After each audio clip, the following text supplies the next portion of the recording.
Մերոնք կետայեմ կայքի եթերում ես շարունակում եմ։ Մերոնք շարքը բարև ձեզ։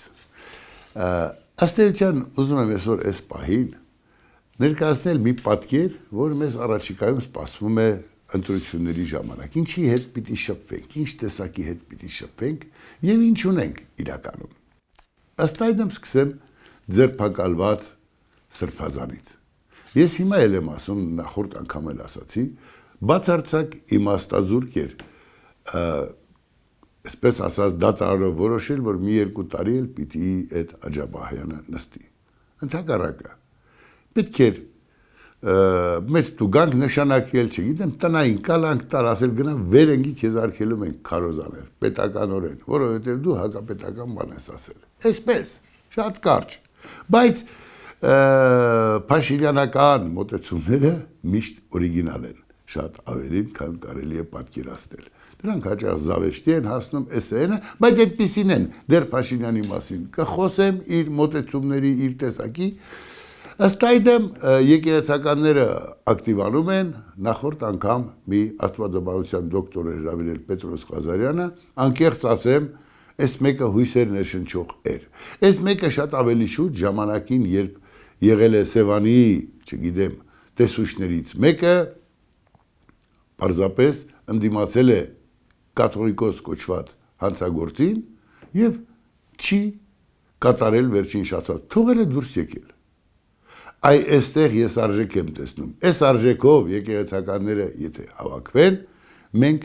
վերջապես այդ ավգյան ախորը կմաքրենք։ Ընդհանրապես եւս մեկ անգամ հիշեցնեմ, օրինակ Գագիկ Ծառուկյանի դեմ անձնապես ես ոչինչ չունեմ։ Եվ ժամանակին ասել եմ, ոչ միայն Ծառուկյանը, ում անունն ուզում եք տվեք։ Երկրի քաղաքական իշխանությունները ստահակ են եղել տասնամյակներ շարունակ։ Այս մարդկանց, ովքեր գործարար են կամ կարող են ստեղծել, ամեն մեկը չի, որ կարող է բիզնեսով զբաղվել, պարզապես իրենց վերմակի վրա են քաշել, այսպես ասած, իրենցով են արել, եթե չէ, ասել են, քեզ կունեզրկենք։ Հիշում եք, մի հայտնի գործարար կար Ֆորդը, հա, Ամերիկայի հայտնի Ֆորդը, ասել էին, քու ունեցվածքի ծագումնաբանությունը կարող ես ասել էր առաջին միլիոնի մասին չխոսեմ, դրանից հետո սա ասեմ։ Այսինքն, ինչ որտեղ ինչ որ բան սկզբունքորեն կարող է եւ սկզբում մի քիչ այլ լինի, հետագայում այդ գործարանները մտնում են հարկային դաշտ, ուզում են ազնիվ աշխատել, ուզում են աշխատատեղեր են ստեղծում եւ այլն եւ այլն։ Բայց այն առաջին միլիոնը պետությունը եթե բռնում է եւ իջարեն գործադրում, այդ մարդը դառնում է գործիք։ Այնպես ինչպես Ծառուկյան Գագիկը կամ մնացած գործարանները դարձան գործիք։ Դարձան գործիք Կոչկիկի համար, Սերժիկի համար, դրանից առաջ Տեր-Պետրոսյանական իշխանության համար։ Վստահաբար այդպես էր։ Եվ ինչի եմ ասում Գագիկ Ծառուկյանի դեմ ոչինչ չունեմ։ Խոսքը Հիսուսի արձանին է վերաբերում։ Հիմա եկեք պատկերացրեք, կաթողիկոս կոչվածը կտրիչ էր, կրտիչ էր, ինչ էր, այնքան Ծառուկյանական առատաձեռնությունից ժամանակին օգտվել է, մենք բոլորս ականատես ենք, որ եթե Ծառուկյան Գագոն սրա մեջքին տա, փորից միլիոնավոր դոլարներ դուրս կթափեն, այդքան Ծառուկյան Գագիկը պիտանի է եղել կտրիչին, կաթողիկոսին։ Հիմա կտրիչը հայոց եկեղեցի իր տեսակով պիտի Գագիկ Ծառուկյանի տան դեմ կամ կառավարության շենքի դիմաց լացելներ, պահանջեր, որ այդ Քրիստոսի արձանը հանկարծ չդրվեր։ Քանզի դա դեմ է մեր հավատին, դա դեմ է Աստվածաշնչին։ Աստված ասում է, ինձ ձեր սրտում պահեք, ինձանից կուռքեր չսարքեք։ Բայց քանի որ ժամանակին առատաձեռն Ծառուկյանը լավ է նայել կտրիչին թե կրտիչին, կտրիչն ընդամենը ասում է, դա մեր հավատին դեմ է, կաթողիկոս ես, շան պոչ չես, այսպես ասենք, բա գնա, բա քու պայքարն այդտեղ է, դու պետության դեմ ես պայքարում։ Մի երկրի ղեկավար, մի ինչ-որ Լուկաշենկո, անասնաբար է արտահայտվում քու պետության հանդեպ, դու գնում ես նրա ձեռքը համբուրելու, դու ինչ կաթողիկոս ես, մի երկրի ղեկավար կամ մի երկիր քու զավակներին իր զորքերի միջոցով գերի է հանձնում մի ուրիշ երկրի, դու գնում ես նրանից շքանշան ստանում, դու ինչ կաթողիկոս, դու իսկի շան տակի փալասել չես, որ այդ շունը նստի վրեն, այդ շան տակի փալասը շատ ավելի կարևոր է, և մեզ այս ամբողջից ազատվել է պետք,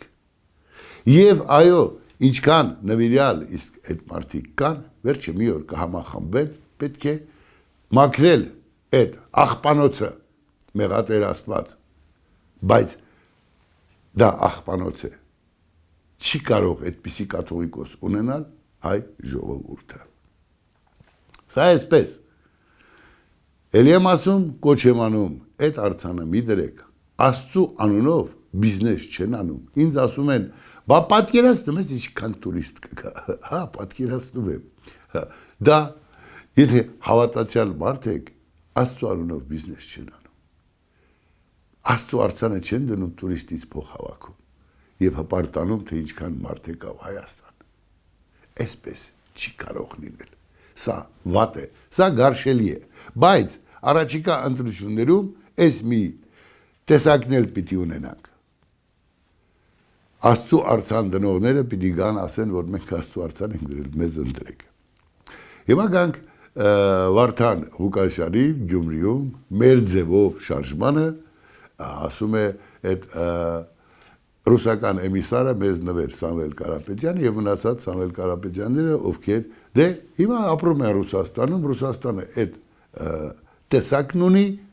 և ասում են մենք ռսից չպիտի պոկվենք, իսկ ով է ասում, որ մենք ռսից պոկվում ենք, մենք ուզում ենք արժանապատիվ հարաբերություններ, այն ինչ տնական դարեց Քոչարյան Ռոբերտի պես ոչ մի բանը,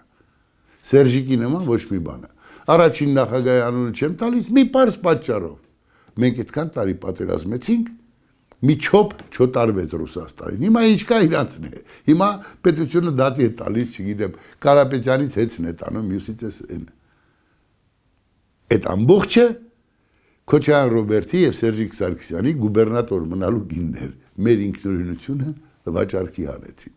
մեր զինված ուժերը զրոյացրին։ Հիմի Վարդան Ղուկասյանը երգում էր, ես արամն եմ, քաջ արամը, գրողը ինձ տանի, դե Վարդանն էլ իրեն է քաջ զգում, չգիտեմ,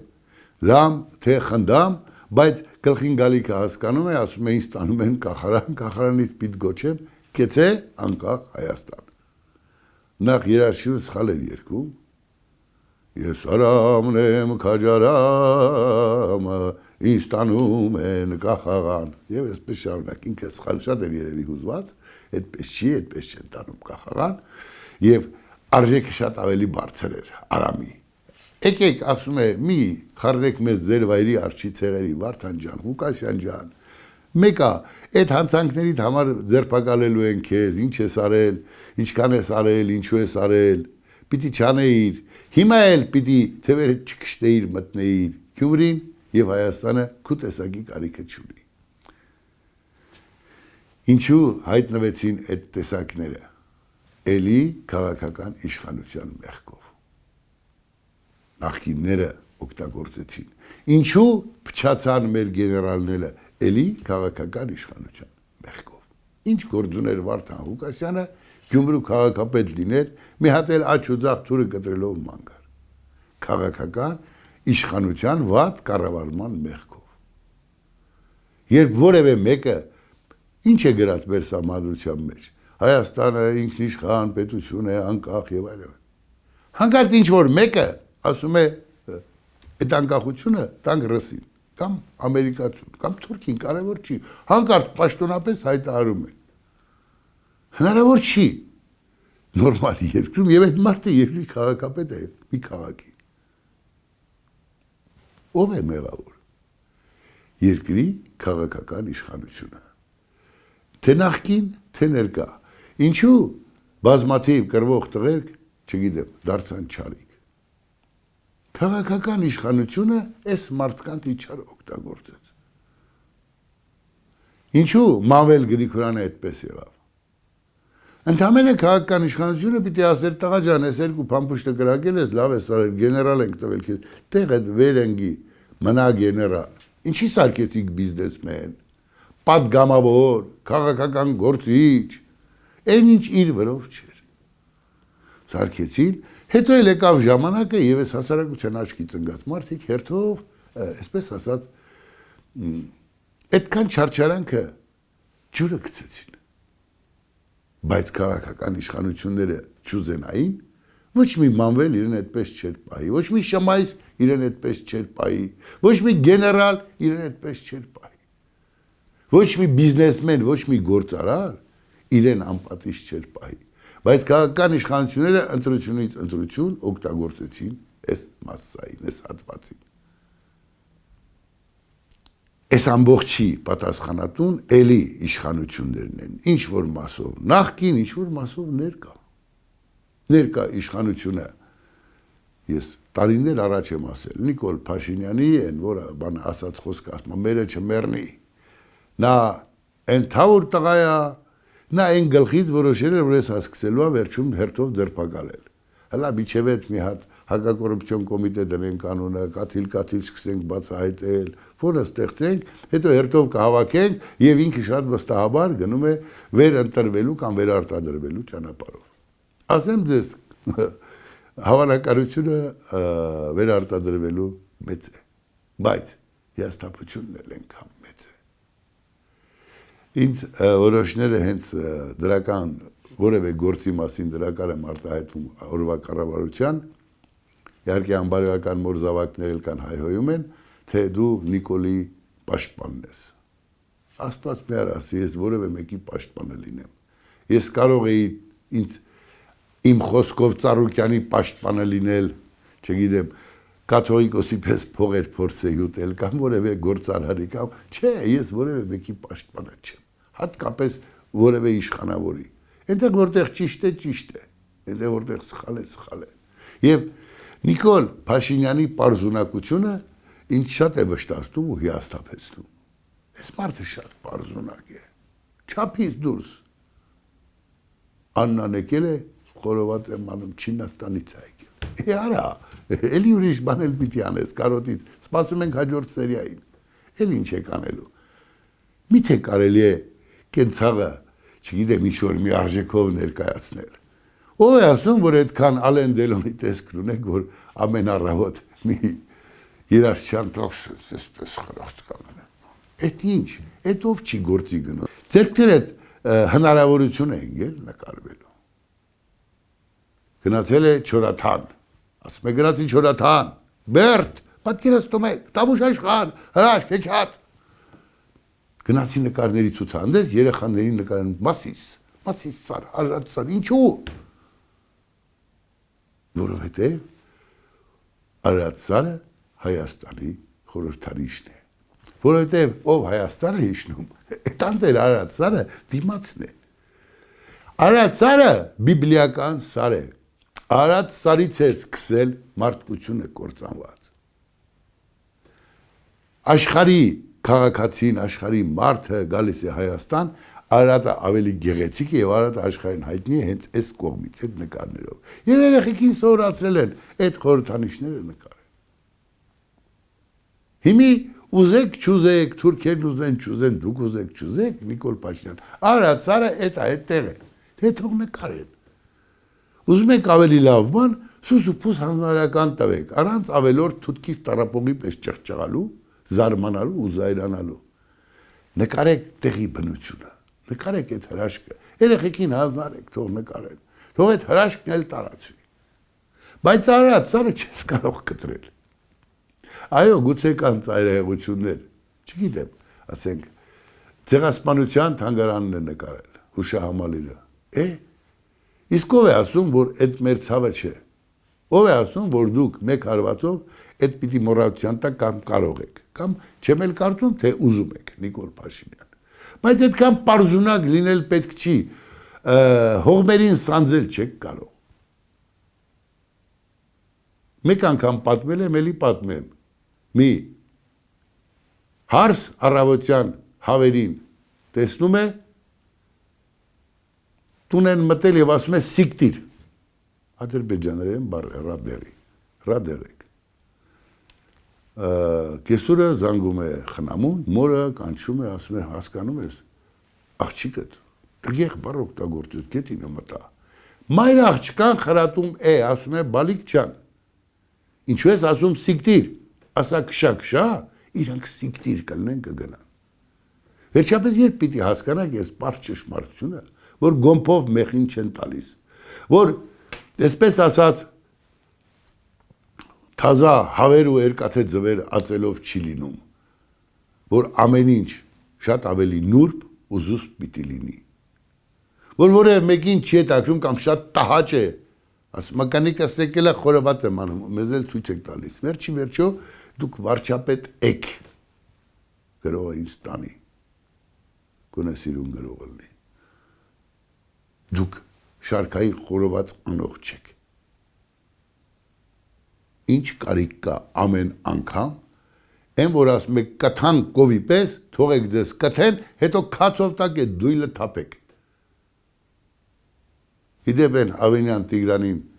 այ բուբենով ծեծում եք, թե չէ մեկ գլխին տալիս եք, որ մեջը մտնի, թե այդպես շարունակում եք, են բանը չորացավ, կոնսերվատորիայի դիմացի այգին, հարցնում եք ես խիա չորանում, ջուր չունեն, ինչ չունեն, ում հետ ինչ կռիվ են տալիս, ում են ուզում բիզնեսը կտրեն մյուսինը տան, ում են ուզում քցեն, ճշտել եք Նիկոլ Փաշինյան, թե շարունակում եք խորոված անել, էլ ինչ խնդիրներ ունեք բարձրաձայնելու ձեր անձնական երջանկության հատվածում, էլ ինչ եք անելու, էդ էլ նկարեք էլի, ինչ տարբերություն, այսպես այս տխուր անձնակազմով, գործարարներով, ռուսական շպիոններով, տեղական նոր հարենասերներով, Քրիստոսի արցանցից անելով գնում ենք առաջիկա ընտրություններին։ Եվ դա շատ կեղտոտ, դժգույն պատկեր է, որին մենք ականատես պիտի լինենք։ Աստված պահի Հայաստանը եւ հայ ժողովրդին։ Միևնույնն է ամեն ինչ լավ է լինելու։ Կհանդիպենք։